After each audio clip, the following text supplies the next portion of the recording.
A bênção João de Deus. Eu sou o Fernando Cordeiro, esse aqui é o canal Coração Tricolor e eu vou fazer uma perguntinha para vocês. Vocês repararam como o Fluminense está nas bocas? Boca Juniors. Muito obrigado. É isso aí, graças a vocês, né? Nós estamos aí, né? Como diriam os antigos, em bocas de Matilde, no mundo inteiro. O assunto é o Fluminense, né? O assunto da moda é o Fluminense. Até se você for falar de seleção brasileira, o técnico da seleção brasileira é o técnico do Fluminense, um tal de Fernando Diniz, né? E vamos enfrentar a Colômbia. Aí um dos principais, se não o principal jogador da Colômbia, chama-se John Arias, né? Do Fluminense. Então o nome do Fluminense está circulando aí no mundo inteiro. O Pep Guardiola, técnico do Manchester City, que tem o rival do Germancano, né? Que é lá o Haaland, já está querendo, está se interessando cada vez mais pelo esquema tático do Fluminense, pelo esquema tático do Fernando Diniz, o chamado dinizismo. E o que acontece é isso aí mesmo. O Fluminense retornou ao lugar de onde ele nunca deveria ter saído. E outro dia eu fiz uma brincadeira aqui, que nós estamos indo rumo ao Trimundial, que o Fluminense foi campeão em 52 e 75 já. Independentemente disso ser válido pela FIFA, validade é uma coisa, verdade é outra. Então, é verdade que o Fluminense foi campeão mundial em 1952. É verdade que o Fluminense talvez tenha sido, isso é um pouco mais delicado, campeão intercontinental, não é? Esse modelo aí, que depois foi a Copa Toyota, um campeão da América do Sul contra um campeão da Europa. É verdade que o Fluminense em 75 venceu o Bayern de Munique, mas o Fluminense não era o campeão brasileiro de 1975, era o Internacional, ok. Não é? Então é verdade que o Fluminense, num desafio proposto pelo Bayern de Munique, o Fluminense venceu o Bayern de Munique, mas não tem validade. O de 75 nem nunca irá ter. Agora, o de 52 pode ser que um dia venha a ter validade, né? É verdade que o Fluminense ganhou 52 e 75, mas eles não têm validade. Mas o de 2023 será verdadeiro e válido. Torcida do Fluminense, eu estou com muita fé nesse título mundial do Fluminense esse ano de 2023. E só antes de tocar nesse assunto, deixa eu só dizer uma coisa. Eu estava falando do quão famoso é o Fluminense, como o Fluminense circulava sempre aí nas manchetes internacionais. Bom, basta ver que o Fluminense ganhou a Taça Olímpica de 1949. Ok? O que é a Taça Olímpica de 1949? Peraí, já digo. Basta ver que o Fluminense foi campeão da Copa Rio de 1952, o Mundial de 1952. Nessas épocas aí, o Fluminense só dava Fluminense.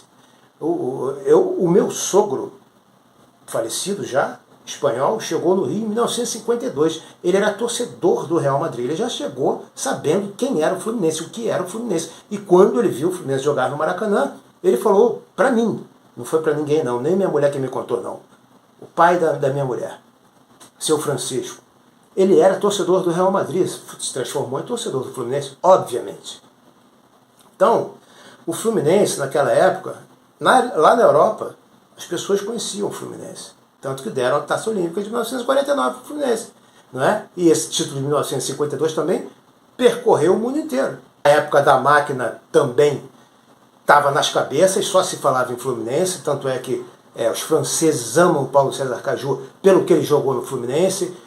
As pessoas idolatram o Rivelino na França, o time de 76 que ganhou o torneio de Paris, pelo futebol que o Fluminense, Le Monde estampou lá, time de outro mundo.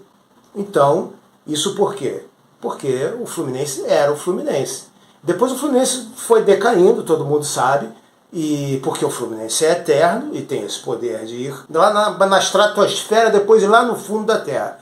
porque o Fluminense tem esse poder, porque é eterno. Então o Fluminense vai lá no fundo e depois só o Fluminense mesmo para ser Série C e depois chegar onde está agora.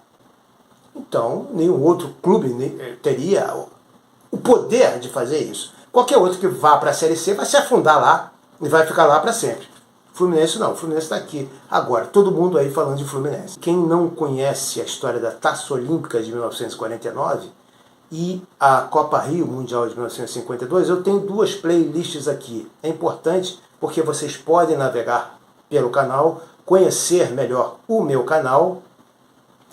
Uma delas é A Máquina, o maior time do mundo, e a outra é A História do Fluminense. Procurem nessa playlist a história do Fluminense que vocês vão achar o meu vídeo sobre a Taça Olímpica e Preguinho, o super-herói tricolor. E vocês também vão achar um vídeo sobre a Copa Rio de 1952. Flu é campeão do mundo sem Libertadores, o nome desse vídeo. Eu peço isso porque é muito importante que você esteja aqui no meu canal inscrito. Por isso que eu peço a compreensão de vocês no sentido de que naveguem pelo canal. Vejam principalmente essas duas playlists. A Máquina, o melhor time do mundo, e a História do Fluminense. Por ser um canal que tem essa pegada, essa levada de história do Fluminense, não jornalística, não é? Mas a história da boca de um tricolor que vivenciou aquilo. Não tudo, claro que eu não conheci Preguinho, não é? Mas o que eu sei do Preguinho eu conto aqui como torcedor, com entusiasmo de um torcedor. O que eu sei sobre Oswaldo Gomes eu conto aqui com entusiasmo de um torcedor. O cara que deixou de ir fundar o CRF, Clube de Regatas do Flamengo. Junto com os outros 9, ele se recusou a ir. Aliás, há muito tempo que eu estou para dizer isso aqui, né? O real significado desde então de CRF é com os restos do Fluminense. Então eu penso que o Fluminense está no lugar de onde ele nunca deveria ter saído, das manchetes esportivas nacionais e internacionais. O Fluminense, com esta campanha dele com o dinizismo na Libertadores, abalou os alicerces da imprensa nacional e sul-americana e surpreendeu a imprensa europeia e também a americana, que por causa do time do Beckham, não é? Que é o time onde joga o Messi, tá todo mundo de olho no Fluminense, não é? Mas o Fluminense destroçou com as estruturas da forma de se cobrir aqui no Brasil e na América do Sul. No Brasil, porque óbvio que ninguém levava fé no Fluminense, não é? Tanto é que me surpreendeu muito a Globo, ela não tinha outra alternativa, graças assim, ao que o Galvão Bueno plantou na Globo, com aquela frase dele, né, que seria hoje em dia: o Fluminense é o Brasil na Libertadores. Isso ficou ali na cabeça do Luiz Roberto, do Roger, né, do Júnior, e eles assimilaram isso. Ainda mais porque, para quem não sabe, o Júnior, no início de carreira, era tricolor, e o Roger é meio que divididinho entre Fluminense e Flamengo. E o Luiz Roberto, na época do time de guerreiros, ele emocionado, dizendo que nunca viu coisa igual. Aquela recuperação que o Fluminense deu quando os matemáticos compararam o Fluminense ao Michael Jackson, infelizmente falecido naquele ano também, e que o Michael Jackson demorou para ser enterrado, e todo mundo dizia que o Fluminense só estava esperando para ser enterrado. E o Fluminense fez o que fez, com o Cuca comandando aquele time do Fred, aquele time de guerreiros. Então, o Fluminense realmente, assim, ele sempre foi não, né? Depois dos anos 70, depois que a máquina do Fluminense acabou, veio o time de Romerito, Assis e Washington, e eles antes tiveram que engolir esse time por algum tempo. Depois disso aí, foi só ladeira abaixo. A imprensa argentina e sul-americana, por exemplo, ela vai na onda da imprensa brasileira, né? Quando a imprensa brasileira fala, não, o Fluminense não é nada, então eles vão atrás e cobrem da mesma forma. Então o Fluminense abalou as estruturas, revolucionou com essa campanha aí, tá? Agora todo mundo vai ter que respeitar o Fluminense, engolir o Fluminense e Isso tudo porque o Fluminense chegou graças e tão somente por seus próprios méritos, é campeão da Libertadores, bicampeão carioca, campeão da Libertadores, e vai disputar este Mundial não como coadjuvante, mas para ganhar e ser campeão mundial de 2023. Fluminense jogando este ano inteiro contra seus adversários na Libertadores, no Brasileirão, na Copa do Brasil e no Campeonato Carioca, jogando contra seus adversários, jogando contra arbitragem, jogando contra VAR e jogando contra a imprensa. Esses são os adversários do Fluminense. Enquanto os outros clubes têm só os adversários dentro de campo, o Fluminense tem todos esses outros. Por isso que o Fluminense é o Fluminense. Estou certo ou estou errado, tricolores? Deixem aqui escrita a opinião de vocês. Saudações, tricolores, e até o próximo vídeo.